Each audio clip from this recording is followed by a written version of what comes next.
心脏病也能引起咳嗽，看起来八竿子打不着，可有时候还真是心脏的原因。哪些心脏问题可能引起咳嗽呢？或者说哪些咳嗽要考虑可能是心脏问题呢？金医生今天就给大家盘点盘点，明白这个就不容易误诊。老规矩，大家先给我点个赞，再转发给别人，咱们一起努力健康。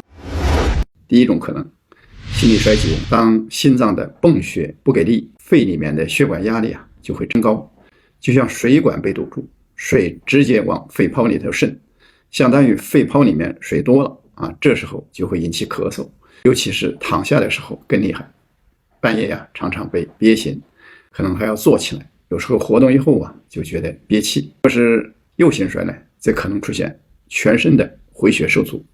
回血受阻导致咱们胸腔积液积水，压迫肺部，也可以引起咳嗽。第二个可能就是肺动脉高压，肺动脉压力升高的时候高压就会让右心往肺里面泵血时的压力增大，因为肺动脉高压增加了咱们右心的负担，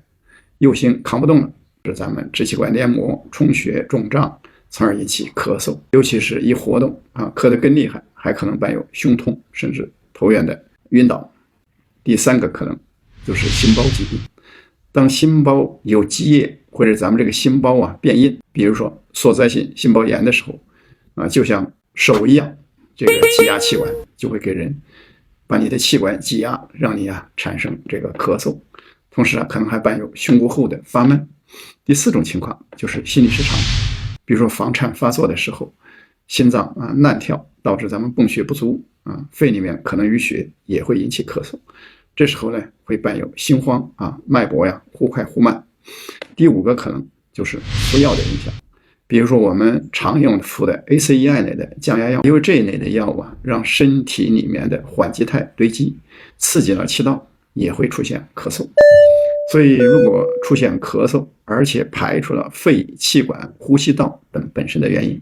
一定要想到是否心脏有问题。大家一定要记住这些信号，不要把心咳坏了心脏问题引起的咳嗽，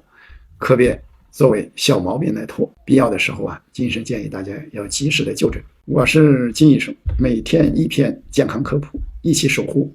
我们的健康。